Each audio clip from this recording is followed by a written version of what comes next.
Hanoka, an average high school student, is convinced I'll never find a girlfriend. Lacking coolness, well to lencang dia. His ordinary existence is completely upended when he stumbles upon a realm of magic and trickery. Not by a true accident this time, but through the school's most popular girang. It turns out that befriending the principal offers unique advantages, which somehow intimidating his daughter. Ayaka, Hanoka's only peculiar habit is reading the same books as Ayaka and sitting directly beside her in class. Despite their constant proximity, he never exchanged a single word. Their lives seem to exist in entirely separate spheres. She is constantly surrounded by admirers, while he is practically invisible. One day, he accidentally drops his eraser. Ayaka picks it up for him, and her fan club's reaction is swift and predictable. He drags him from the classroom, pushes him down, and brutally beats him like an insignificant extra, warning him never again to make their princess exert herself for him. After this severe pummeling, he heads to the teacher's office for his scheduled day duty, but a girl approaches and takes the stack of papers from his hand. On might expect a budding romance, but she is merely one of Ayaka's followers, determined to keep Hanoka away because Ayaka also has duty. So as Usano catches since all dekat to the background of Ayaka's duty, Petrofur, bila kita understood, cerita tempat sesnya monodusya, he then notices a suspicious bunny toy in the garbage, pulls it out to examine it, and finds a message on explanatory day. Today as weather will be clear, but some school buildings make fun. He dismisses it as a childish prank. But then a colossal shadow begins to form. He looks up to see the school's clock tower collapsing directly onto him, wondering if this is his long-awaited portal to FANTISU world, filled with charming girls, and says about never even having held a girl as hand. The tower crashes down, seemingly marking the end of the first season, of which Craftworks, or so he assumes, until awakens in Ayaka's armor, Wo is now caught in a witch's costume. He panics like the coward he is. But Ayaka tells him to stay still or he'll find. He is confused until he looks down and sees them floating mid-air on a broomstick. In the distance, a cat-eared girl spots them, and questions if Ayaka is a workshop witch. Satan snaps her fingers, dispatching two giant rabbit-shaped toy soldiers to attack. Ayaka throws Hanoka into the air, leaps away from the strike, blasts the soldiers with fire magic, then lands gracefully, catching Hanoka like a princess, offering him a close-up view of pure bliss. The rabbit toy soldiers reanimate and charge with their swordy. Ayaka blasts them with fireball. Tin engages in close combat using her broom and magic. She tells Hanoka to stay closer, but he, being foolish, does the exact opposite, turning to soon the cat-eared girl behind a building, waving him over, assuring him it is safe. He assumes she is Ayaka's friend and runs to her, only to be surrounded by more rabbit soldiers who seize his arm and force him to kneel. One of the soldiers approaches with an axe, and they all prepare to make him the next nearly headless Nick for a Harry Potter, making he wonders if this is a dream. But then Ayaka intervenes, setting all the soldiers ablaze and saving him, embodying the true main character she should be. Hanoka still believes he is dreaming, and begins complimenting her, saying he looks incredible even in his dreams, convinced she never care about him, let alone save him. Like some Sailor Moon Harry Potter hybrid, she tells him it is her duty, and even if he is confused, he needn't worry because she will protect him. He asks why, and she replies, because you're really my princess. Did Hanoka just get confirmed as a girl? Hanoka asks himself the same question, wondering if he is even a boy, but Ayaka reminds him that this anime isn't set in tahun 2023, and there are still only two genders for now. She tells him to let her handle things, but he notices her hair is slightly singed and worries that caused it. He asks why she took the hit for him, blaming himself for being foolish and falling for a trage, even after she warned him to stay closer. He declares her burnt hair is his fault and a gift from above, but then stops, realizing he is actually just being a complete simp after years of being bullied by her fanboys. He has unwittingly become one of them.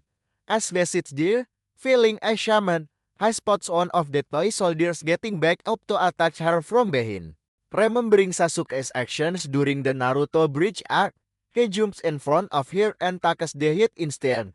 He thinks he'll look cool saying, his body moved on its own, but he fainted before he can even speak. Ayaka kneels next to him and gives him a gentle hug, and yes, the emphasis on gentle is deliberate. Saying Hanoka get hurt and enrages Ayaka, and she declares she should have incinerated all of them from the very beginning. She stands up and casts her most powerful spell, Million Clover, whipping out the enemies with a massive blast of fire magic. Later that day, Hanoka awakens in Ayaka's private room at school. She tells him it was a dream and promises to explain things later, but for now, they should head home. So they walk out together, and Ayaka says that for now, all he needs to know is that it is her job to protect him because he is her master. He is unsure what that even means but walks silently beside her, and we don't spare for a while. A few days later, everything seems to have returned to normal. But this time, instead of being invisible, Hanoka starts receiving jealous stares and angry looks when Ayaka chooses to sit next to him on the morning bus to school. Afterward, they walk to class together, and Hanoka feels that staying beside him any longer will get him killed. He fakes as too much age and rushes outside, but ends up running into the bully Simgan. He grabs his collar, tells him to stay in his line, and design it as time for another beating, until Ayaka shows up and tells him to back away. She twists his necktie into a bow and then warns everyone that she'll burn onion wool tries to lay a finger on him again. Later that day at lunch, she sits with Hanoka and a group of girls from her fan club. She feeds him using her own hands and says she made the lunch herself. Hanoka enjoys the moment but feels uncomfortable being surrounded by 20 girls who clearly don't want him there, thinking he is ruining the mood. He stands up and says he'll go at somewhere else, then runs away.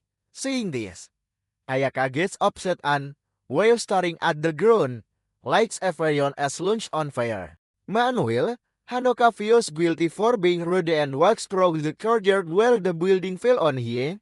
He notices everything looks normal again. As if nothing ever happened, he turns and sees the cat-haired girl standing beside him. She tells him the falling building was just an illusion, and then says she is finally certain that he is a clueless loser for coming alone without realizing anything. She steps closer while changing into her witch outfit, and says her name is Tampopo from the Tower Witchell. She declares she is here to kidnap his foolish self and charge out her soldiers. But before anything happens, Ayaka appears and grabs Hanoka. Tampopo says she was waiting for her to show up, then commands her army of toy soldiers to attack. This time, it is more than just a few soldiers.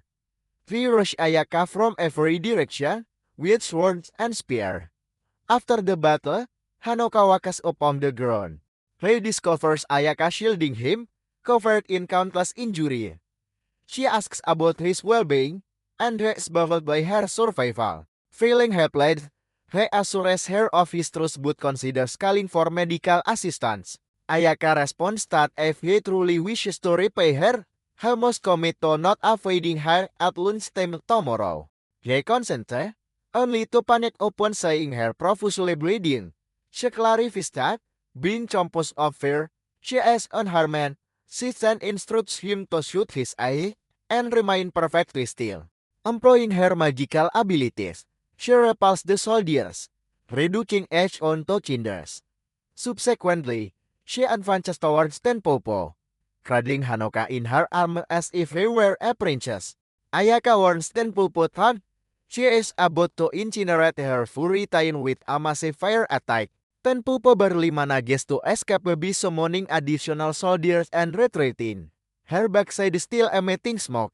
Following the confrontation, Ayaka instructs Hinoka to open his eye.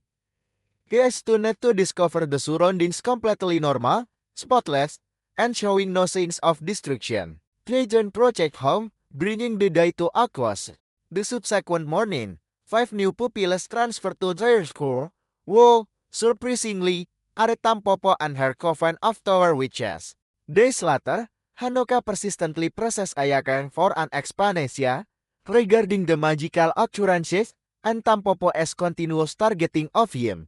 On a particular morning, he resolves to continue his inquiry on the Farpenis as well. Bunden realizes banget dan go levy. Gina December sometimes skills. He makes his way to class, only to discover Ayaka ngagetin Athens encountered with the recently transferred students. Upon glancing at the classroom scene, he comprehends he is not in his assigned room. He finds himself in the Torture Society Club. Rather than questioning the club's very existence, he simply asks Ayaka how he came to be there, given his certainty of heading to his proper class. Ayaka clarifies that she encountered him, choosing him to unknowingly walk to this location specifically for their encounter. She emphasizes the restrained growth and status. This is a witch hunt, she announces, explaining her decision to confront them because they made pose a threat to him. He, however, remains unconvinced of this assertion. He watches the girls struggling and requests that Ayaka at least remove the gags from their mouths so they can communicate. Ayaka consents, adding that she had originally intended to dispatch them swiftly, but one of them managed to flee, prompting her to ask the remaining honest as a worry. Hanoka then approaches Tampopo, inquiring where they are all pursuing him. Tampopo chokes, commenting that it is hard to shock him misperfect failed to inform him of anything, and to before prey. She expresses a desire for his physical form and the weight substance within it. Upon hearing this, Hanoka blushes, uncertain if they comprehended her words correctly, but Ayaka cautions him against believing everything their adversaries claim. Tenpu Posmirka, implying they may be overly confident given that their final teammate has yet to be apprehended. Abruptly, Adar, Aviscos, Dargo begins to drip from the ceiling, engulfing both individuals. May emerges from the slime, liberating her companions. She seizes Hanoka and then passes directly through the floor. She makes her escape to the lower room, abandoning the others to battle Ayaka. She begins to revel in her fortunate escape, convinced she has accomplished something monumental. She overlooks the fact that she is merely a supporting character intended for comedic purposes, not the primary antagonist. Moments later, Ayaka bursts through the floor, looking down at her. Having already vanquished the other 4 witches, Ayaka descends into the room and advances towards May. May, however, issues a warning to stop, threatening to command her pack wolf to bite Hanoka's neck. A rhetorical comment about the witch's obsession with Hekai. Ayaka reassures Hanoka, telling him not to be concerned, and vows to lose May within seconds. She maintains her forward momentum. May reserve, holding Hanoka captive, and instructs her pet to bite his neck as proof of her resolve, rather than pausing. Ayaka angles Mai inflamed and forcefully kicks her away. Hanoka is set free, and astonishingly, his neck is completely unscathed. The bite mark, instead, appears on Ayaka's neck. Mai comprehends it and makes a rapid escape. Later that same day, Hanoka regains consciousness in Ayaka's personal school quarters and notices her wearing a scarf. Despite the fact that it is the head of someone, she apologizes to him, expressing her genuine wish for him to lead a tranquil, ordinary existence, but cautions that if circumstances persist in this manner, the Tower Witches will incessantly pursue him. She explains that the sole method to resolve this is to resist and identify the true orchestrator, but the challenge remains that she still does not know their identity. After hearing this, Hanoka ponders deeply, understanding that her injury is his responsibility and that she has no concealing it with her scarf. He then asks him to provide a full explanation. Man requests that she make him her apprentice, as he no longer wishes for her to battle by herself. Concurrently, at a dessert and coffee shop, the school as headmistress, who is also Ayaka as mother, Kazan, encounters her long-standing rival and antagonist, Chrono, following a brief 130-year pause. Chrono stated, she is heard that Medusa as pupils. I've caused issues for Kazan as faction, and perhaps knows she too desires to partake in the excitement. Later that weekend, Hanoka receives a phone call from Ayaka, requesting him meet her outside. He speculates it might be a romantic outing, but in reality, she merely wishes to disclose the truth about witches, as she had requested. She informs him they will proceed to school, but will pause at an eatery along the way. While walking, Ayaka shares a narrative about witches, clarifying that their world is home to two distinct categories of witches, namely, workshop witches and tower witches. Workshop witches are dedicated to protecting humanity. They establish their workshop in urban centers and other inhabited areas. Their primary responsibility is to ensure that magic is not employed for malevolent purposes. They construct and inhabit these workshops in diverse locations. This is why they are known as workshop witches. Tower witches, conversely, adhere to no regulation. They are solely concerned with their own interest and wield magic as they desire. If it causes harm to others, such as Shinoka, that should the tower witches ever capture him, it could potentially lead to the world as the mist and widespread death. They then halt at the food establishment for a respite. Once their order is pledged, a waitress approaches and begins conversing with Ayaka in an exceptionally high-pitched voice. Ayaka continues to glare at her with an irritated expression but listens as the waitress mentions Crowbar is a rival in tower, and the increasing presence of additional tower witches. Hanoka then recognizes that the girl is in fact the student council vice president at their school, and, like Ayaka, a workshop witch. Once Ayaka finishes her beverage, they proceed to the shopping mall to purchase clothing. While he waits for her to complete her shopping, Hanoka observes an attractive girl aiding a lost child and moves closer. The girl fixes her gaze on him, produces a notable, and verifies he is indeed the individual from her photograph. She then unceremoniously shoves the lost child aside, treating him like an inanimate object, and leaps at Hanoka with a sword, exposing herself as a tower witch. Her companions then emerge behind her and launch an assault on Ayaka. Ayaka unleashes a fiery blast upon them and intervenes to protect her precious princess boy. One of the tower witches produces a Firiam and utilizes a technique she refers to as Gun no Jutsu, discharging it directly at them. Ayaka responds by activating a bulletproof cape mode, reminiscent of Batman, deflecting every projectile. She then performs a maneuver similar to S.S. Vergun, and utterly incinerates them. Following this, she approaches, cradling Hanoka in her arms, and permits the witches to escape as though they were characters in a spy film. Once their team at the mall concluded, they resume their walk to school. Hanoka apologizes for entangling her in LT's turmoil.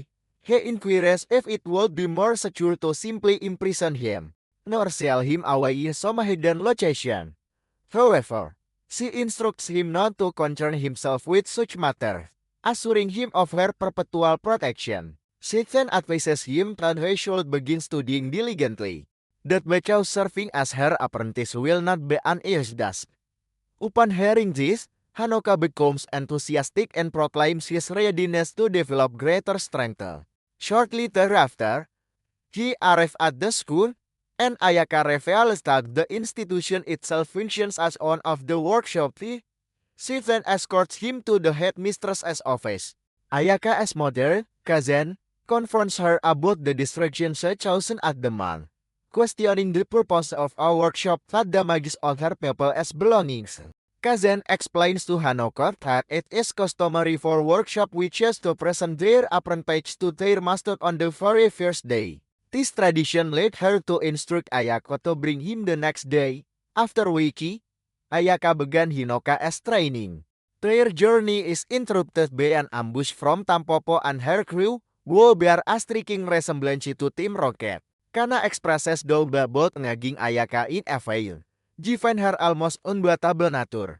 Tampopo, however, declares their strategy will be a rapid stream formation, which amounts to a disorganized, planless charge. Ayaka advises Hanoko to observe closely before effortlessly launching the clumsy group into the air. Just like Team Rocket in Pokemon, the squad is censoring. Predictably, Hanoka gains no useful knowledge from witnessing the spectacle. Following the encounter, he makes their way back to school. Upon opening his locker, Hanoka is met with an onslaught of Hatmayung and ominous threats, including a voodoo doll crafted in his likeness. Ayaka dismisses it as the doing of her ardent admirers, assuring him that they won't attempt to harm him again. Nevertheless, her mind acutely aware of the hostile glares directed his way. The reason for the animosity is clear. He gets to sit beside her, study with her for exam, be her partner in physical education, and even accompany the guild of Avarion as dreams to and from school. On school concludes, Tanaka prepares for his magic training, but Ayaka accompanies him to the bus stop, observing his exhaustion. She suggests they take a break for the day. They board the bus for their journey home, but en route, Ayaka notices an unusual, magical flying fish outside the window.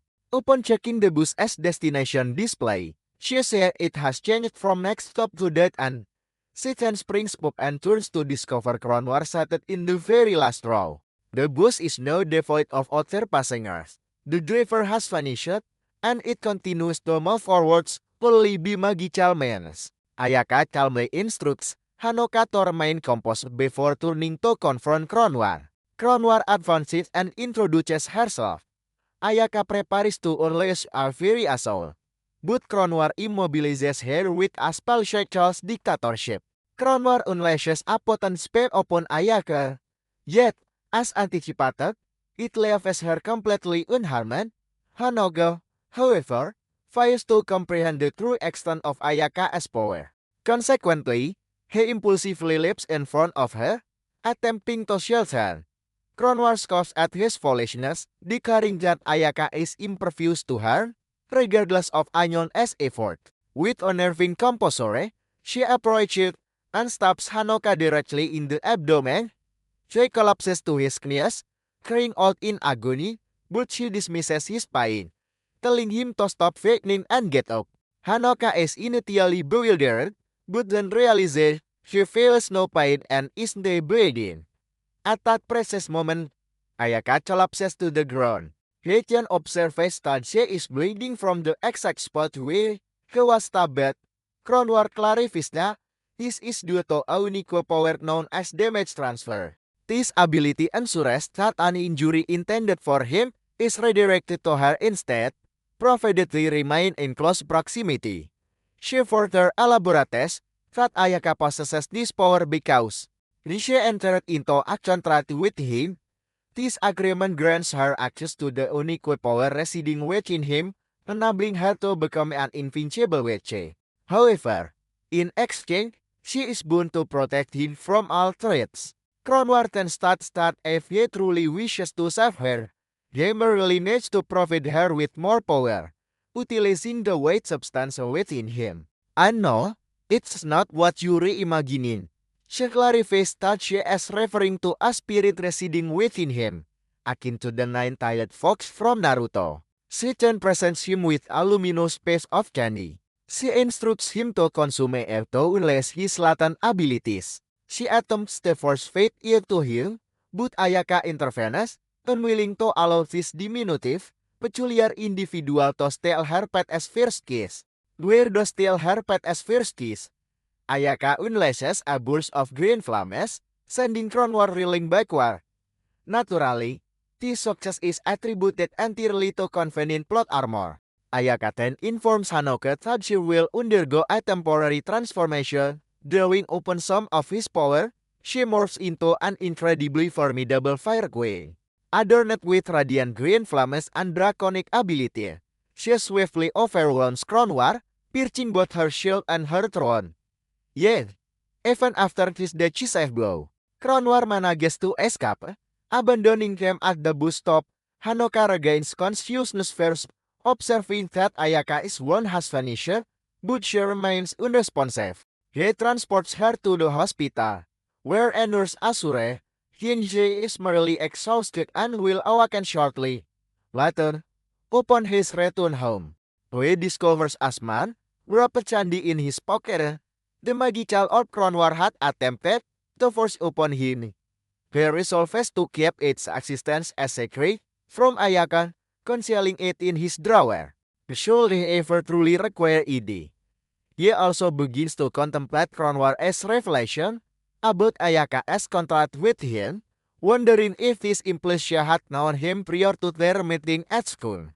Before their initial encounter at school, the following day, Ayaka secures the entire gymnasium exclusively for their training session. She presents Hanoka with his own personal witch trainee uniform. She then proceeds to explain the uniform's capabilities.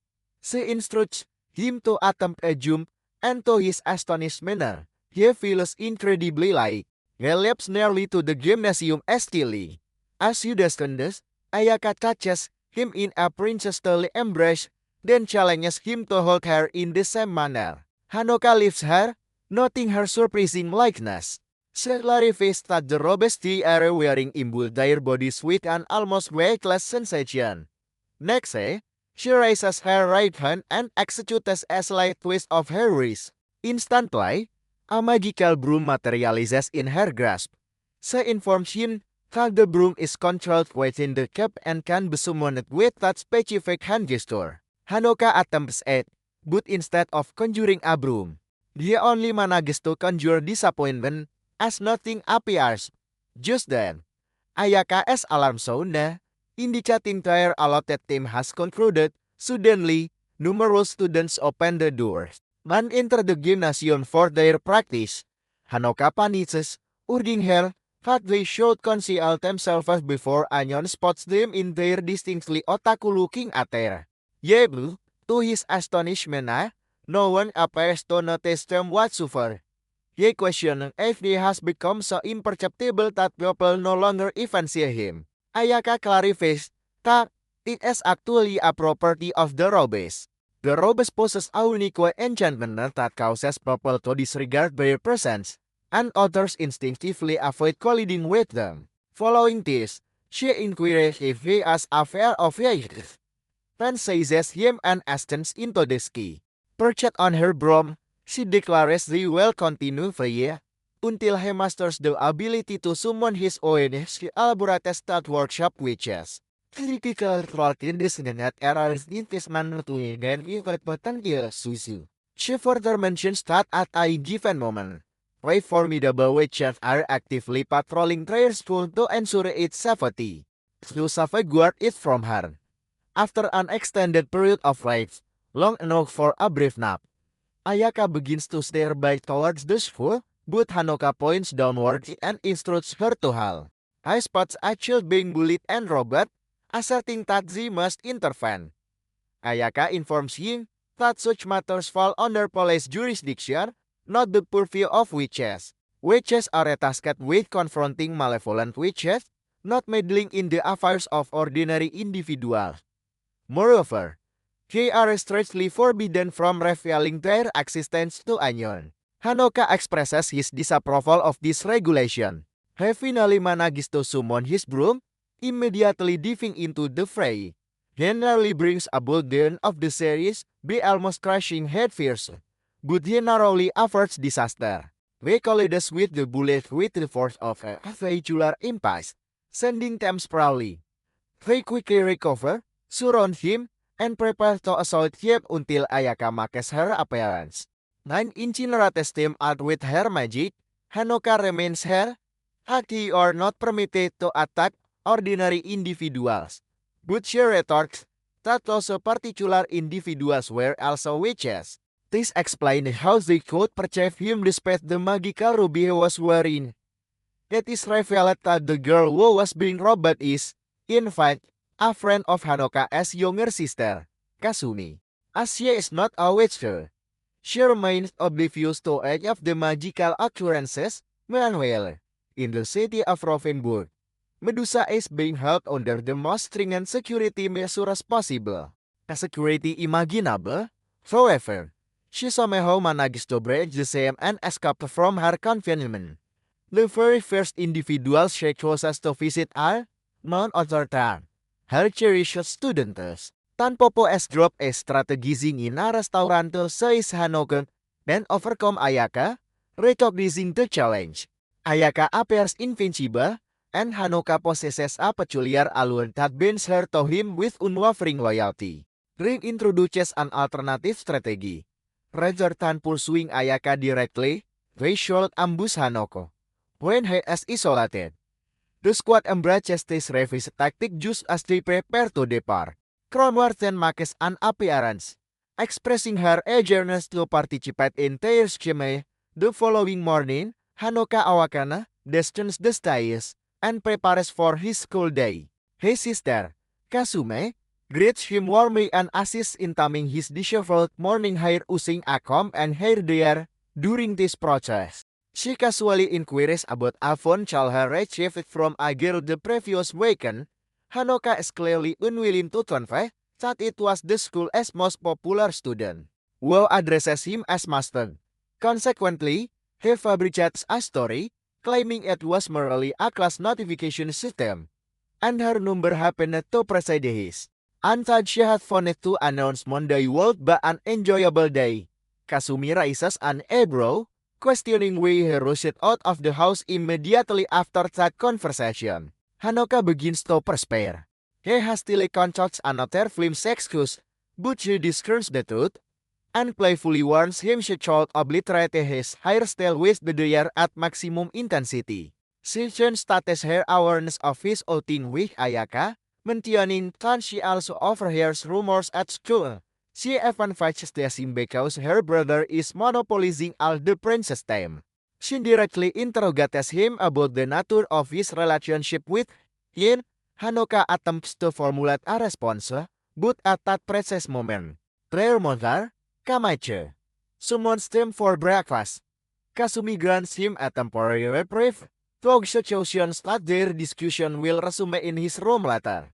Later that evening, Ayaka is already at the bus stop when three witches from Tanpopo's faction ambush her. Meanwhile, after finishing breakfast, Hanoka suddenly recalls his early meeting with Ayaka and dashes towards the stop. En route, he is ensnared by a trap, laid by Tanpopo and her toy rabbit soldier. Ryu restrains him, and she informs you that as he is immobilized, her companions are savagely assaulting Ayaka, because they have now discovered her vulnerability. It is revealed that Kronwar divulged the secret. Ayaka's invincibility vanishes as she is separated from Hanoka. At that very moment, two of the soldiers are propelled toward by an enormous leg. Tanpopo gazes upward and spots a colossal bear plushie, which is toying with her soldiers as if they were action figures. Indeed, it is Kasumi as intervention, as he is invited a workshop with herself. Tanpopo becomes incensed as her strategy unravels, and she then deploys a massive rabbit soldier, initiating a colossal clash of titans. Bear versus Bunny. Initially, the bear appears to be gaining the upper hand. However, the bunny unexpectedly employs the all-set-A maneuver, catching the bear by surprise and delivering an unexpected epoche. The conflict escalates fiercely. The bear attempts to body slam the rabbit, then spins it like a Beyblade, sending it crashing into the power lines. The rabbit retaliates, equipped with spiked gloves and even emitting poisonous gas. Ultimately, both combatants aim for a left hook, but the bear connects its punch fiercer, flattening the rabbit. Abruptly, a feral skeletal T-Rex charges forward with a tackle. Kasumi turns, pondering, what sort of Pokemon is that? And discerns it as Rain, accompanied by her undead companion. The situation becomes a two-on-one confrontation. Tanpopo and Rain encircle her. However, Kasumi unleashes her secret technique, Surprise, Mother Flipper, and expands her veil to a colossal, Titan-like skull. She then crushes both the bunny and the skeleton beneath one foot, inadvertently demolishing more structures than the terrorists on 9 November. Following this, Kasumi dismounts her enormous bear and approaches Hanoka, who has been lounging on the ground as if enjoying a movie night. Wishing for popcorn, he inquires about the commotion, and she retorts by asking him for his opinion. Who does he believe has been safeguarding him all this time when the princess was absent? At the mere mention of Ayaka, Hanoka seizes her hands and declares that he must go rescue her. However, Kasumi rolls her eyes and dismisses the idea, stating that the overpowered Korra requires no rescue, merely a vacation, and gestures towards Ayaka, who is suddenly sighted on the bear's paw, engrossed in her bowl. Ayaka then steps down, and Hanoka rushes to her, profusely thanking her for her safety and for battling the witches. Observing this scene, Kasumi becomes irritated and asserts that she is the one deserving of gratitude. She then reminds Ayaka of their agreement. Kasumi is responsible for his protection during weekend and holidays, while Ayaka is to look after him at school and on the bus. However, Ayaka violated this arrangement by taking him out the previous weekend. As they bicker over who is responsible for guarding him, Hanoka abruptly comprehends something. All of Kasumi's previous statements regarding being bullied and her supposed ignorance about him and Ayaka were entirely fabricated. She smirked and states, trusting him is simply her duty as his younger sister. She then adopts a serious demeanor and informs Ayaka that the headmistress had chosen them. More than 30 tower witch chefs are currently present in the city, and even though they haven't initiated any action yet, it probably signifies an impending major event. Concurrently, we shift scenes to Kazuma, who switches on the TV, only to witness half the city completely leveled.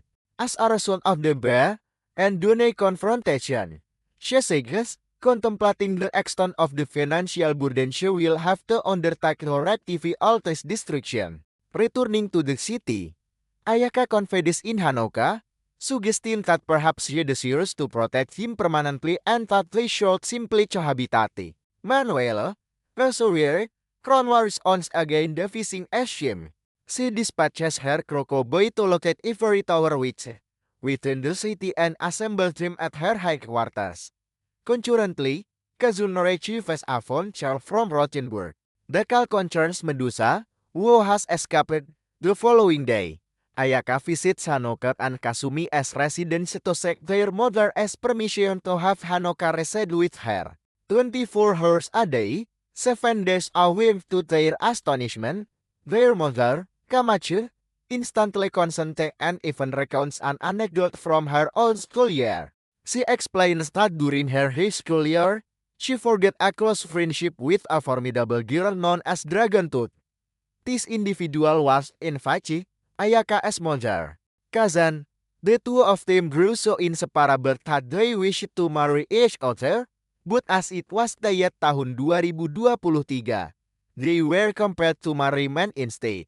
Consequently, they vowed that their future offspring would marry each other, implying that Hanoka and Ayaka were betrothed ever before their births. Kasumi vehemently rejects this arrangement, declaring she will not permit her older brother to depart so readily. Kamachi admonishes her, stating she needs to mature and that her sole activity is exploiting him for tasks. Throughout the day, Kasumi asserts it as her prerogative as his younger sister. But when this argument proves ineffective, Kamachi simply tackles her to the ground and restrains her, shouting at Hanoka to gather his belongings and flee. Subsequently, Ayaka and Hanoka exit together, and she inquires if he is comfortable living with her by himself. He responds that no man in the world would decline such an offer. His son at death and the entire situation feels strongly nostalgic. Ayaka attempts to complete his unfinished target, suggesting they may have met a long time ago. But despite their effort, they cannot recall the specific occasion. She mentions that her own recollections are similarly indistinct. However, the one detail she distinctly remembers is her unwavering mission to safeguard him with every fiber of her being, and now, she is beginning to suspect that an entity of significant power orchestrated these events, as if it were all part of a grander scheme. Shortly thereafter, healthcare arrives, and the chauffeur opens the door for them. Hanoka-san comprehends that, as the headmistress as daughter, Ayaka must possess considerable wealth. They reach her residence, or rather, her kingdom's edifice. They approach it inside and are welcomed by what appears to be an innumerable retinue of maize. Ayaka indicates her room is on an upper floor, so they opt for the elevator. Hanako marvels, questioning who could possibly inhabit a 41-story dwelling. Upon finally reaching her room and opening the door, they discovered 3 mice already petrified inside. Behind them stands Medusa. Medusa declares her patience has run out. Ayaka immediately steps in, instructing Hanoka to remain on the 12th floor, then closes the elevator doors behind her. She transforms into her foe, flame-wielding combat form and fiercely engages Medusa, unleashing all her power. Meanwhile, Hanako stays hidden behind the door, perplexed by Ayaka's decision to send him away, especially since she usually insists he stay close. Hanako deduces the adversary must be exceptionally strong this team. Hedge and Rachel start if he strays too far from Ayaka, she will lose her invincibility. Consequently, instead of obeying her, he chooses to do what he excels at, completely disregard instructions. Abruptly, the elevator door melts, and Ayaka collapses to the ground. She urges Hanoka to grab his broom and fly, explaining that in battles like this, he is merely expendable background material destined to be flattened. However, Medusa prevents their escape, casting a curse that petrifies Ayaka. Hanoka pleads with her to release Ayaka, offering to do anything she desires. Medusa retorts that she isn't as foolish as he is. Hanoka then remembers the candy he still possesses, the very one he broken when they first moved into Gither. He retrieves it and consumes it, instantly unleashing the dormant white energy within him. Immediately, a white-haired, vampire-like woman materializes and introduces herself as the White Princess, Evermilion. Medusa charges at her, but Evermilion effortlessly blasts her straight out of the building, demolishing a significant portion of the building itself with just a taste of her power. Concurrently, Kazun gazes out her window, yearning for a tranquil moment. Afterward, only to witness her multi-million-dollar edifice explode into fragments. She says, concluding that Medusa must be responsible. She then instructs her assistant to assemble every witch in the city for a comprehensive search. Back at the scene, Evermilion informs Hanoko that Ayaka's petrification occurred because he doubted her strength. To reverse the enchantment, he must rekindle his belief in her, essentially giving her a true love as kiss akin to the one in Snow White. She subsequently vanishes, cautioning him not to summon her unless absolutely necessary. Immediately afterward, Medusa reappears, accompanied by her reinforcement. Tiam Tanpopo. Rocket is back. Hanoka kisses Ayaka, shattering her petrification spell, then clings to her tenaciously throughout the ensuing chaotic battle. Ayaka obliterates Team Rocket with a single powerful explosion and engages Medusa in a first on-one duel. They fight with full intensity, perfectly matched. Medusa attempts to petrify her once more, but Ayaka shatters the enchantment, using the combined force of fear, emotion, and classic plot armor.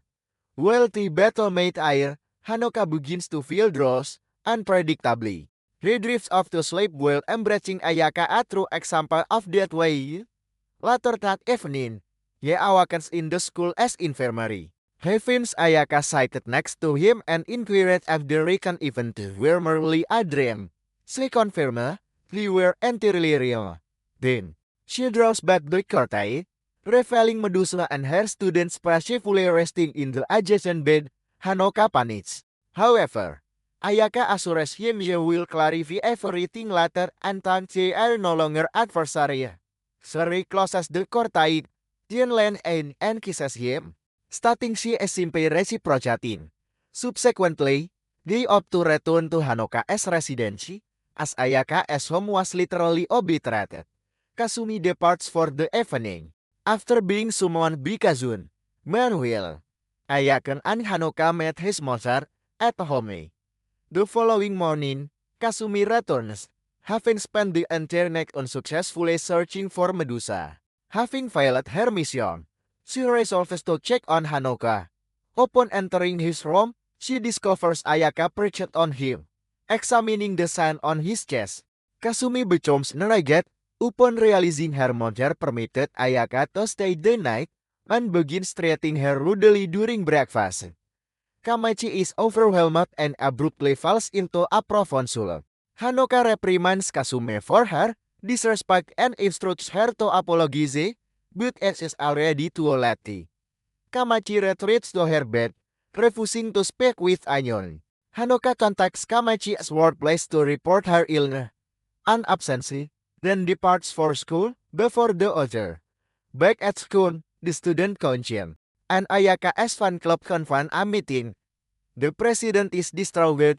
2 weeks have passed since Hanoka grew close to their princess, and no action has been taken. She turns to the vice president, but even she declines to intervene, accusing the president to compose herself. As Ayaka declared she wouldn't allow anyone to harm Hanoka, dissatisfied with this response, the president addresses their club advisor, Saint Teacher Kyokairo-sensei, and confronts him.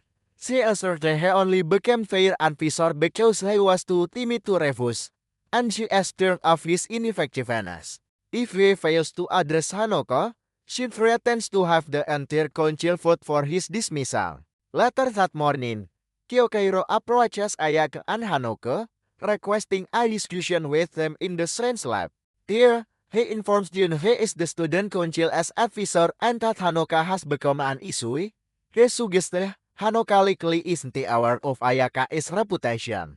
During her first year, given his late transfer, he clarifies that annually, during the fall festival, students elect the most exemplary student to serve as the school as role model. The public face of Tojo Suhige. The factor is chosen based on their appearance, academic performance, athletic prowess, charisma, and general demeanor. The chosen individual is crowned either prince or princess. Hidden status the problem arises if unusual rumors begin circulating about the winner, leading to complications, particularly when such rumors concern Amal. Hanoka attempts to defend Ayaka's standing, but Kyokairo insisted their actual relationship is irrelevant. Because Ayaka is not his possession, she belongs to the school. He politely requests Hanoka to distance himself. Hanoka begins to feel uncertain. However, Ayaka tells him not to be disheartened. She clarifies that the tradition originates from an ancient legend concerning an angel who once descended to earth and attended classes as an ordinary student, which underscores the significance of the princess role. Kyokairo concurs, outlining the school as hierarchy, headmistress, princess, student council, teachers, and finally, regular students.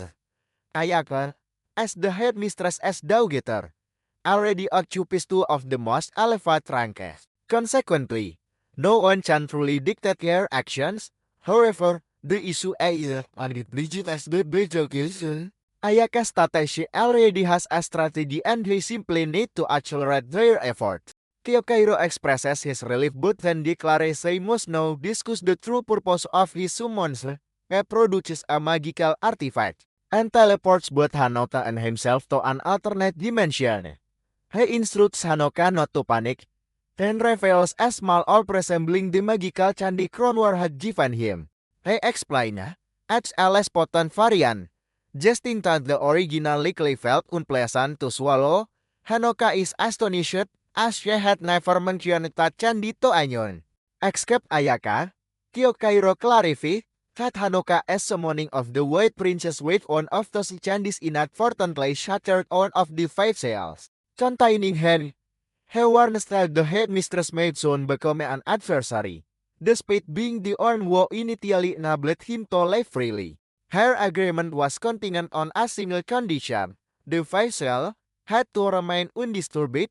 Now that one has been breached, the others will probably collapse as well, and nothing can prevent it. The sole solution involves confining Hanoka, using the headmistress as magical abilities.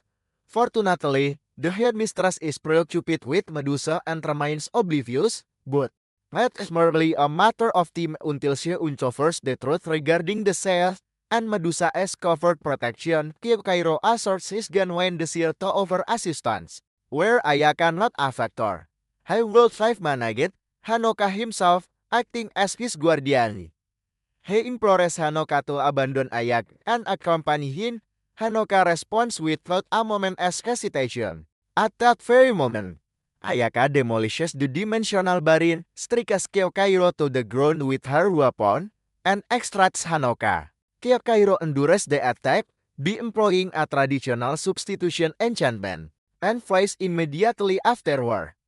Ayaka escorts Hanoka to the school as announcement room, instructing him to broadcast a message for all students to assemble in the gymnasium. Upon everyone's arrival, she asks the student, for the very first time, displays genuine engagement in school governance. She delivers a powerful address concerning her deep commitment to the institution as future, subsequently announcing the removal of the incumbent student council president and introducing her personally selected replacement, who is none other than Hanoka.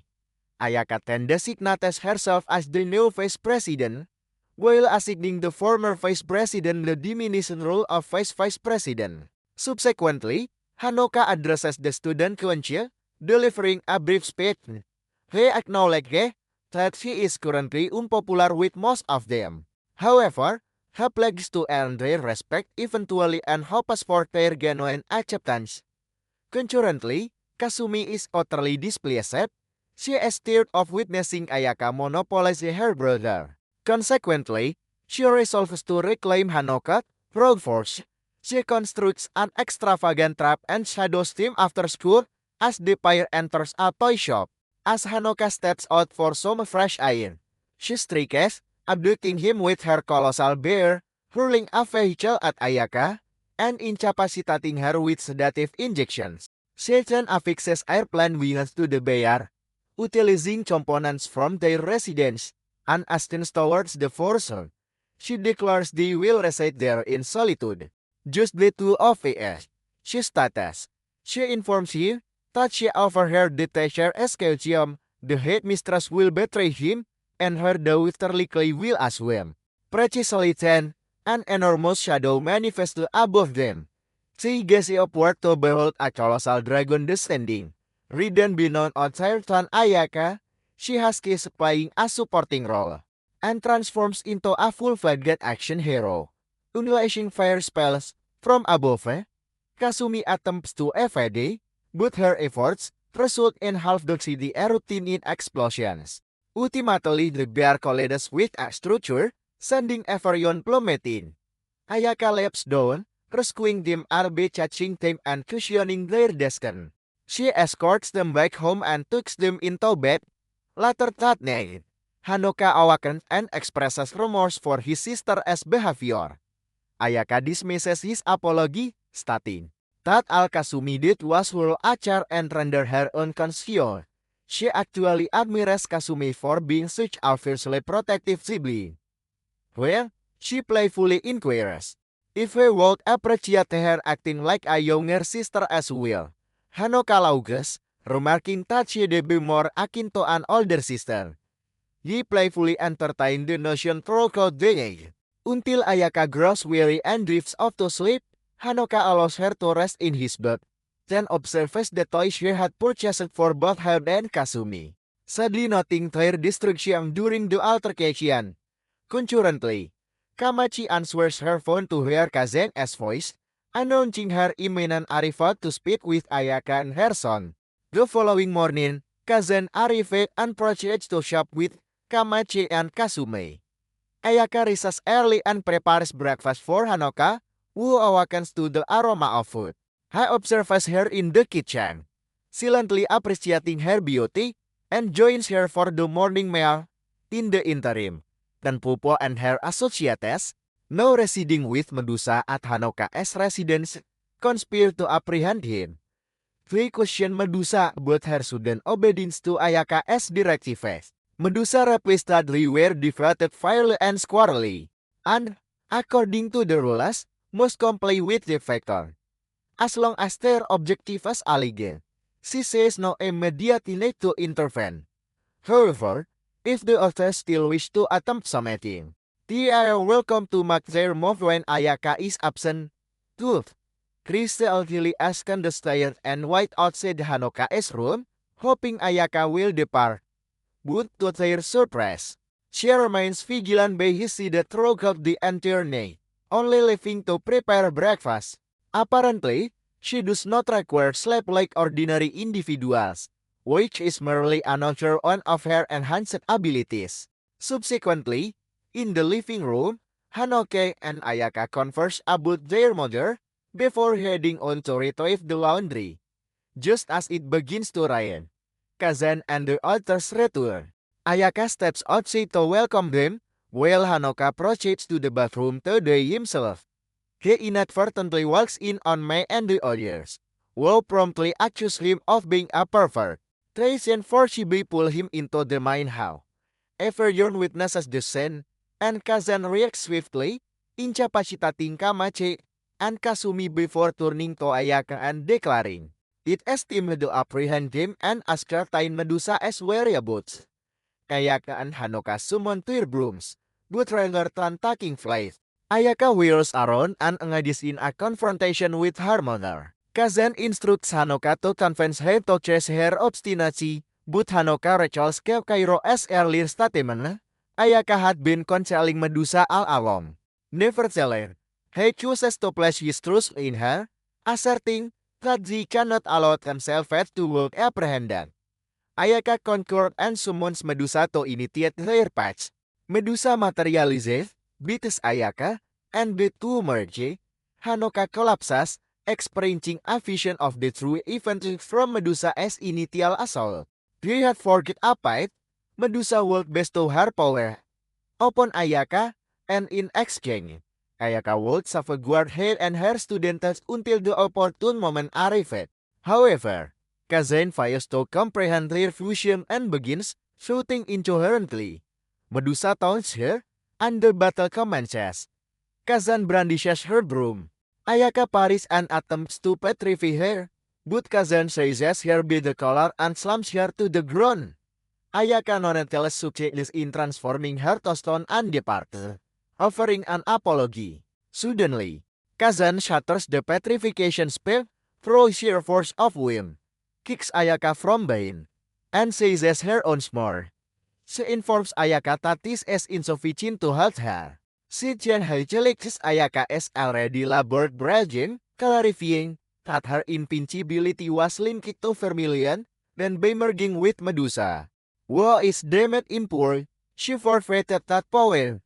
She then instructs her to prepare for a severe beating, but Hanoka employs his magic to swap positions with Ayaka, taking the impact himself. Subsequently, he awakens, bound within a chair alongside Ayaka.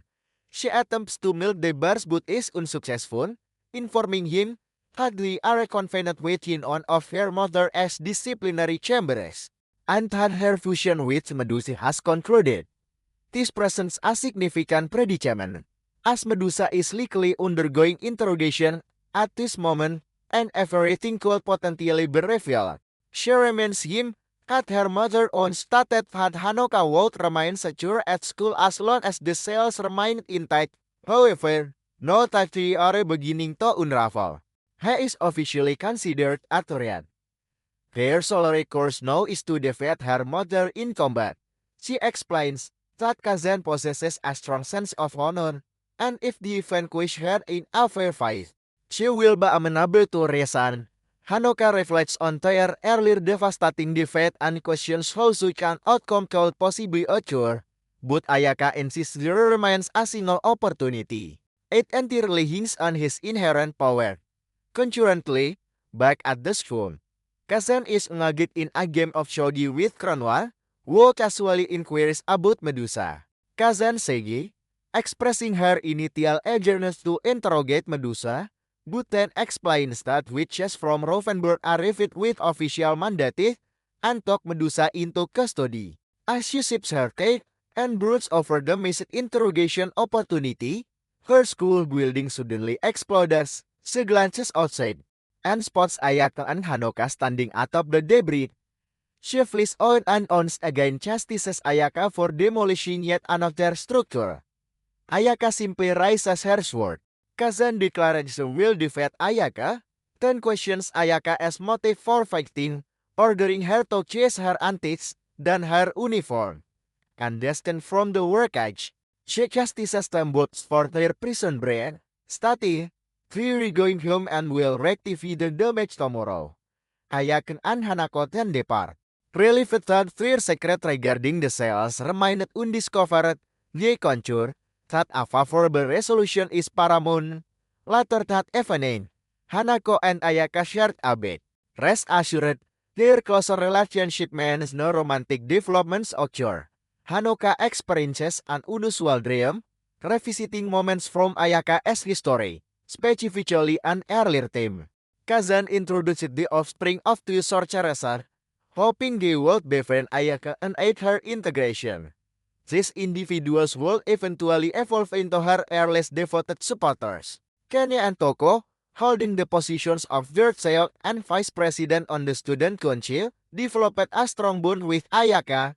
They noted her social awkwardness, even with her other strengths. She demonstrates exceptional talent in all other domains, including charisma, academic performance, and sports. Gradually, their profound admiration for her led him to establish a full-fledged fan club. This ultimately culminated in Ayaka being crowned the school's official princess. Jeffrey, a particular day saw Ayaka observe Inoka strolling past her alongside his sibling. An internal spark ignited within her. This was the precise instant she informed her mother that she had discovered the individual she was fated to safeguard, marking the commencement of Ayaka's quest as Hanako's protector. The subsequent morning, Kasumi awakened, drifts into the kitchen, and endeavors to recollect the previous day's occurrences. She opens the entrance and observes the dining area occupied by the Tempoporo Captain. Apparently, Kazan had realized a dream, her sole focus being Medusa, and with no alternative refuge, they had settled in. They had simply moved in. Kasumi expresses her displeasure. Following her preparation, she proceeds to Hanoka's chamber to rouse him, discovering Ayaka positioned atop him once more.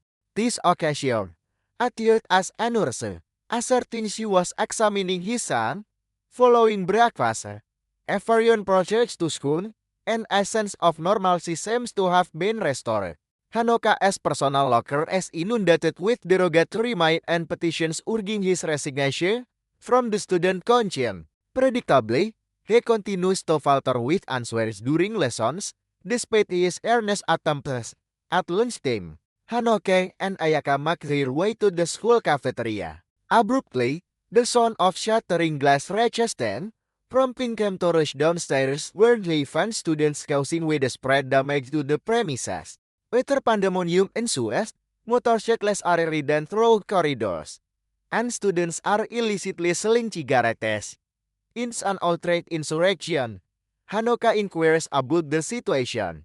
Ayaka remarks that it appears to be an insurrection, while Popo attributes the blame to himself, given his role as student council president.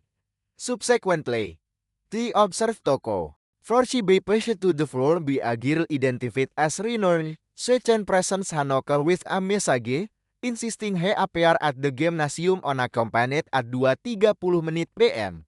The missive is overall tone, certainly lacked an semblance of cordiality. Toko elaborates that during her evening surveillance, she observed the previous student council president at a tavern with Rinon, where the former asserted that Hanoka had unlawfully seized her office and currently governs the institution with dictatorial authority. Ayaka instructs Toko to rendezvous with her post-school hours. Subsequently, during physical education, she discloses the reality to Hanoka. Rinon belongs to the group of five formidable witches responsible for patrolling the school grounds. She is known by the moniker the Bear Killer, a name earned after a tiger, reportedly named Lucky Bear, once escaped from the local zoo, and she apprehended it using only her hand. He had been suspended 2 months prior for disruptions during lunchtime. Hanoka surmises the principal must be incensed by the extent of the damage. However, Tampopo reveals that the principal is currently absent, and Ronwan, who is temporarily in charge, evidently shows no concern for the school as welfare. By 2:30 p.m., Hanoka proceeds to the gymnasium unaccompanied, fortified with Ayaka as counsel regarding Rinon as combat tactics. Upon his arrival, he discovers the game has been reconfigured into a fighting arena. Filled with an enthusiastic student audience, Hanoka endeavors to negotiate his way out of the situation. But Rinon declares she had wronged her closest friend and damaged her standing. Subsequently, she delivers a powerful blow to his face, sending him to the ground. Hanoka regains his footing. But Rinon announces her intention to publicly chastise him, delivering a barrage of punches, failing him once more. She then seizes his tea, poised to deliver her characteristic decisive strike. However, at that precise moment, Hanoka manages to reverse the momentum. He had been anticipating this precise instant.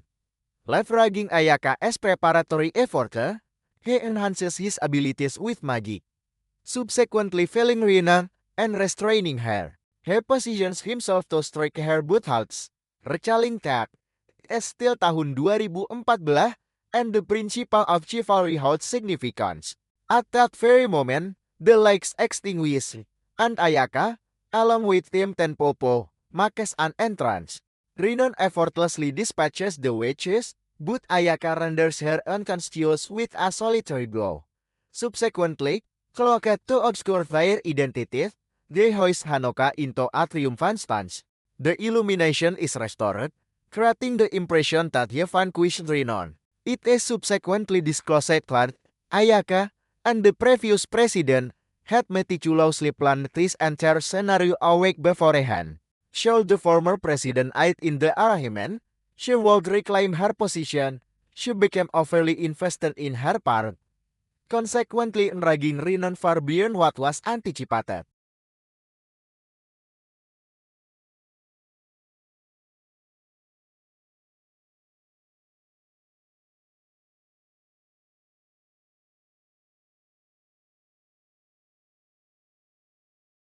This marks a substantial triumph for Hanoka in his capacity as student council president. Several days subsequently, Ayaka escorts Hanoka to the apex of a towering edifice, and launching her at his team to commence his training in magical combat. Hanoka appears bewildered, as she had consistently asserted the inherent dangers. She reveals her awareness of his clandestine magical practice and his deliberate concealment of information from her, a fact she finds displeasing. She conjures a very familiar and commands him to engage it using his own magic. The familiar unleashes a burst of flames, sending him sprawling onto his posterior. Ayaka instructs him to conjure his personal familiar, but Hanoka merely gazes at her in confusion, questioning what and how.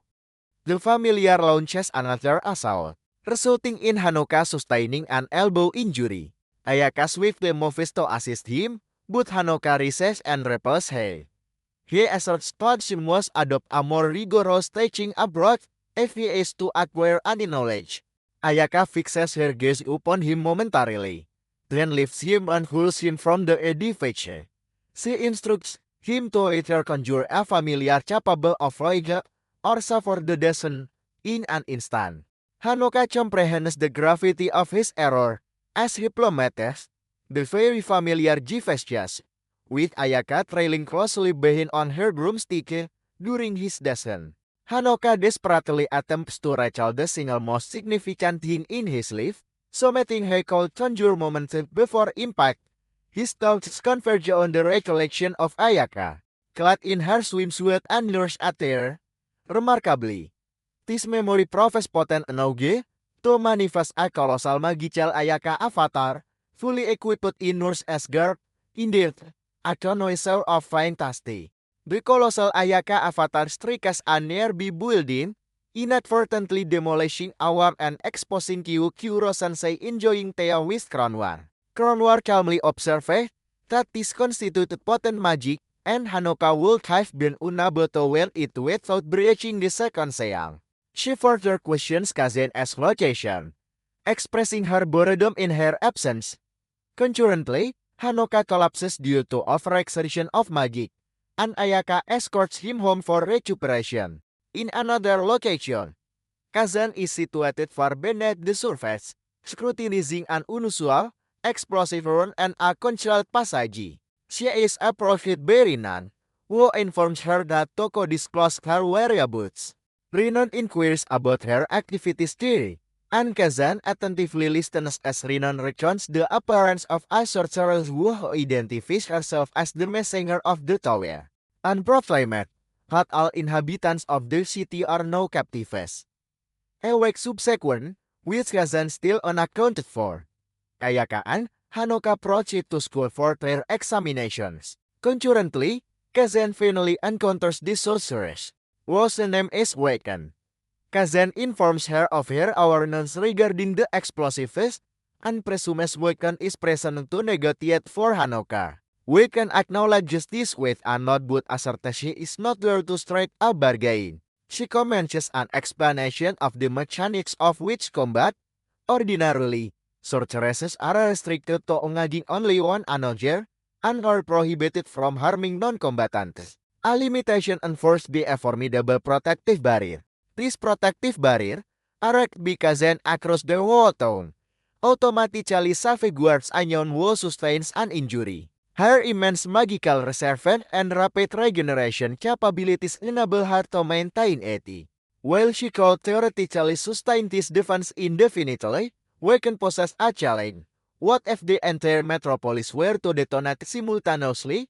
She wonders if even Kazan's vast magical power would be sufficient. Such an event could finally deplete Kazan's energy, leaving her vulnerable once she is incapacitated. Waken plans to pursue Hanoka. Immediately after reaching death, she proceeds with her plan. Waken can detonate numerous concealed ruin bombs throughout the urban area. The resulting blast devastates the surroundings, yet the protective barrier successfully shields the inhabitants. Nevertheless, Kazan succumbs to a magical overload and collapses. Waken discloses her involvement in deceiving both Medusa and Kronwar. With Kazan now neutralized, Waken instructs her associates to remove hate and confine her within a cell. Waken declares that Kazan's magical abilities will be suppressed for approximately a week, providing ample opportunity to amuse herself with the students. Meanwhile, Ayaka witnesses the explosion and quickly secures Hanoka. She escorts him to the subterranean witch's workshop. Upon their arrival, they are met by Kasume, who rushes to embrace her brother. Tokorinan is also present to welcome them. Additionally, several other witches responsible for the school's defense are here, among them their leader, Natsum, and a feline heir dual named Atori. Hanoka inquires about the situation, and he assures him they will clarify. However, Natsume unexpectedly produces a firearm and employs American-style tranquilizer round, firing at Hanoka with the intention of sedating Ayaka. Kasumi attempts to intervene, but Rinon swiftly renders her unconscious. The group asserted that Hanoka must be confined until she ascertains the adversary's objective and Kazuni as whereabouts. To everyone's surprise, Hanoka consents to accompany them, proceeding with Ayaka to a fortified containment chamber. Once inside, he observes the chilling as unusual hay. The chamber features an open scale. Hanoka attempts to ascend using his broom, but his magical abilities are non-functional. At that moment, Ayaka awakens, confessing her error. She realizes her mother must have been defeated. Abruptly, a toy descends from the scale, landing before them. It activates, projecting a holographic image of Waken. Waken declares she has finally located Hanoka and intends to retrieve her new pet. Upon saying Waken as Visage, Ayaka detonates the toy, simultaneously demolishing the wall behind them. Ayaka informs Hanoka that they are making their escape. Magic is currently ineffective because the city is in ruins, but she assures him they will discover an alternative method. They ascend a lengthy staircase, a journey of 2 hours, which eventually brings them to a mountain situated beyond the town's limit. However, upon finally reaching the surface, they are confronted with a horrifying spectacle. The entire settlement is obliterated and engulfed in flames. Hanoka succumbs to panic, self-reproach, and concludes that his mother and all others must have perished, believing it as his fault because he was the enemy's objective. Ayaka, however, maintains her composure and instructs him to chase his self-blame. She clarifies that no lives were lost, explaining that when a workshop is established, its leader enters into an agreement with the city escort. This pact empowers the city to safeguard its residency, then undertake self-restoration by drawing upon the witch as magical energy. Given that the city is devastated and its contractor, Kazen, is absent, no workshop currently possesses the ability to wield magic. Consequently, their immediate objective is to reach the urban core and establish Hanoka as the new contractor, thereby restoring the witch's capacity to engage in combat. Concurrently, Natsume and her companions evaluate the circumstances. All citizens have been safely evacuated and rendered unconscious. Kazan is unaccounted for and presumed to be captured. Without a contractor, no witch possesses magical abilities. Furthermore, assistance from headquarters is days away.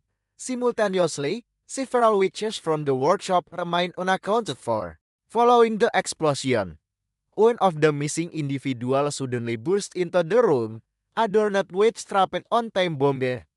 She announces that Waken has seized numerous witches. Waken is holding them captive as leverage to demand Hanoka as surrender. If he is the Juruinati di 20 minute, terfilling will datang. Meanwhile, Kasumi forms an alliance with Tampopo and her group. Their task is to monitor Waken, who is positioned on the school premises, encircled by the captive witches, all of whom are wearing bombs. Tampopo then inquires of Kasumi what actions she wishes him to take. Kasumi declares that, at this moment, they are the sole individuals capable of wielding magic, and they should begin justifying their presence at her residence. Returning to the tunnel leading towards the city escort, Ayaka and Hanoka persist in their journey until Gibraltar, an associate of Waken, materializes. She employs magic to conjure an enormous stone golem. Gibraltar then forcefully slams both of them to the ground. She seizes Ayaka, attempting to deliver a decisive blow, but Ayaka swiftly flips up and delivers a direct kick to her face. Gibraltar responds with laughter. She believes a mere kick will be ineffective against her armored physique, but her assumption is incorrect. Ayaka, having been instructed in martial arts by her mother, possesses the ability to incapacitate an opponent without relying on magic. Ayaka subdues Gibraltar and presses onward. Meanwhile, back at the subterranean workshop headquarters, Natsume attempts to disarm the explosives herself, but as the team reaches 18 minutes, they resolve to confront Waken head-on. Concurrently, Kronwar awakens to discover the tower in devastation. Her associate then informs her that Waken, that was responsible for divulging information about Hanoka, Kronwar the Duchess this implies we can vanquish Kazan, and she absolutely refuses to allow such a formidable individual to depart without a confrontation. Natsum and the others confront Waken, demanding her surrender. However, Waken merely smiled and remarked that fewer than 12 minutes remain. She warns that if they wish to survive, they must relinquish Hanoka. She considers her own lack of physical strength, but asserts that even if they overcome her, they will be powerless to halt the explosives. Kasumi begins to suspect that Waken is not in fact the one orchestrating the bomb, and that a different individual possesses the true dagger. Sejan departs. She sets off to score the building for Waken as accomplished. Meanwhile, within the tunnel, Hanoka arrives at the CTS core and projects to follow Ayaka's guidance to forge a new agreement. Team is rapidly expiring. Rinan and the rest charge towards Waken, and at that precise instant, they perceive their magical abilities returning. Hanoka has successfully concluded the contract. They will be reinstating their magic. They successfully deactivate all the explosives and subdue Waken, subsequently confining her within a magically sealed cell. However, she astonishingly utilizes conventional grenades to facilitate her escape, detonating the entire location. She had donned iron armor beneath her attire to ensure her survival. Subsequently, she rendezvous with her accomplice and triggers the final series of bombs, eliminating additional workshop witches. She mocks Hanoka via their shared contract line, challenging him to come to their rescue. Hanoka attempts to raise an assist, but Ayaka delivers a headbutt. Ayaka declares she will manage the situation personally in another location. Kasumi and her squad locate Waken as associate and initiate combat. He possesses the ability to replicate magic. This allows him to wield the ability of his adversaries. What unfolds is a colossal, Titan-style battle, pitting Kasumi as enormous pink bear match against his shadowy counterpart as they collide in a spectacular confrontation. Kasumi appears to be gaining the upper hand until the intensity of the battle causes a section of the zone to collapse, with Tampopo and her group still trapped inside. Kasumi then employs her bear magic to rescue them. However, the adversaries support to the at a striker serdalwe. The situation seems dire until Medusa materializes in her human guise, petrifies Jefu, and informs her student that she will discipline them later for their unsatisfactory performance. Shinshan Face, pursued by Ravenberg witches, back in the infirmary, Atori arrives to check on Hanoka. Ayaka informs her that he is suffering from a fever, attributed to the strain of establishing the contracts. Atori states her assignment is complete and provides Ayaka with an update. Kronwar is now actively pursuing Tower Witches. She further advises Ayaka to reduce her excessive concern for Hanoka. Ayaka expresses gratitude and requests Atori to oversee him while she departs to definitively neutralize Waken. She says her sword and takes flight towards the church. Waken as hiding place. Ayaka wastes no time, launching herself at Waken, but is repelled mid-air by an explosive blast. Waken declares that she does not possess broken powers akin to Ayaka's or Kazuha's. She explained, is why she dedicated years to strategically placing bombs throughout the city, rendering the entire area a labyrinth of traps. Waken asserted that Ayaka has no hope of victory. Their confrontation persisted. Waken causes the roof to collapse with an explosion, striking Ayaka. Yet Ayaka emerges from the debris. With her fire magic now at its peak, Ayaka resumes the battle and successfully overpowers Waken in hand-to-hand combat. However, just as she begins to relax, the another explosion strikes her, sending her fleeing towards Adorn. Waken then unveils her arsenal of enormous mana-fueled dolls, dispatching them onto assault Ayaka. Concurrently, back at the school, Hanoka and Kyo-Kairo find themselves under attack by yet another of Waken's associates. Kyo-Kairo employs his magic to transport Hanoka back to the real world. Upon awakening, Hanoka immediately inquires about Ayaka's well-being to Atori. Atori, however, advises him to rest, cheating his favor. Just then, Atori retrieves a phone call from Kyo Kairo, who reveals that Waken has controlled a colossal bomb within this dream dimension. He warns that if Waken is thwarted, everyone who was evacuated will perish. Atori then carries Hanoko to where Ayaka is, reaching the spot just as they witness her. Lying divided on the ground, Hanoka rushes to her, explains their situation, emphasizing the urgent need to overcome Waken. He then grants her authorization to utilize his powers. Ayaka projects to do exactly that, unleashing her full might and utterly devastating Waken without any reservations. She firstly demands the location of the bomb as activation switch. Waken, however, merely grins, declaring that it is already too late. She then triggers the bomb, and as people begin to perish, Hanoka resists and attempts to summon a Vermilion once more. Ayaka tries to intervene, but he collapses. Within his dream, he encounters a Vermilion again. She remarks that he has returned far too quickly and advises him against constantly depending on her. She acknowledges his purpose to resurrect everyone and everything that was annihilated. Vermilion confirms her ability to fulfill this, but warns that such a monumental wish carries a significant price. When he inquires about her desired compensation, she states it as his life, but then cautions him that every precious. Their existing contract would also claim Ayaka as slave. The pauses, then reluctantly assented, declaring that no other solution existed. They project to forge a new contract. When the contract shall, he unleashes a Vermilion as complete power. Instantly, the entire city reappears. All its inhabitants are alive, and everything is restored, as if the bombs had never detonated. Ayaka embraces him, but Hanoka expresses regret for sacrificing both his life and hers. She vehemently rejects this outcome, stands defiantly, and shouts towards a Vermilion. She offers her own life as a substitute. Her magical abilities immediately dissipate, and she collapses. Hanoka remains alive, but before he can evacuate Atean, Waken abruptly stabs him in the back.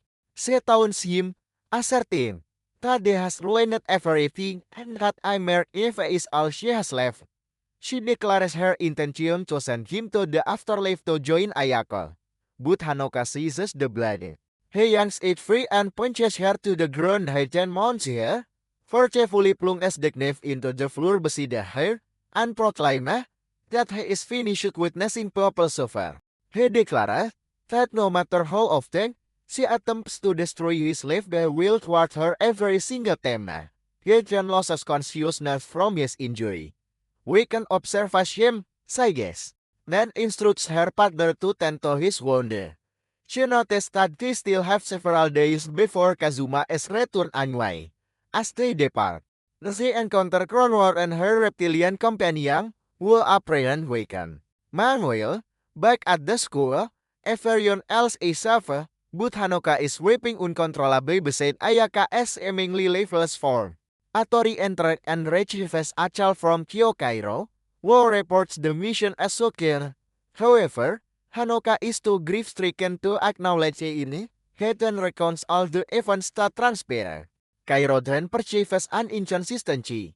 Ayaka should not have possessed the ability to exchange her life for his, as only the primary contractor is capable of forging such an agreement.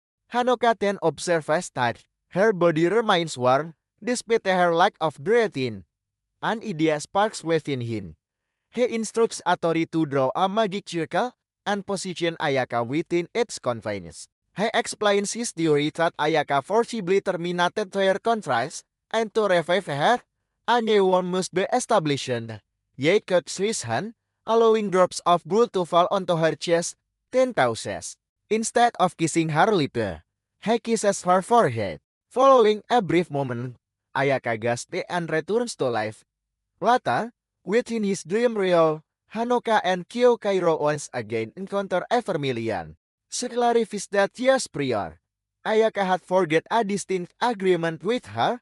Should Hanoka ever press or require assistance, Ayaka would relinquish her own contract with Evermillion. This arrangement would permit him to utilize his inherent power instead.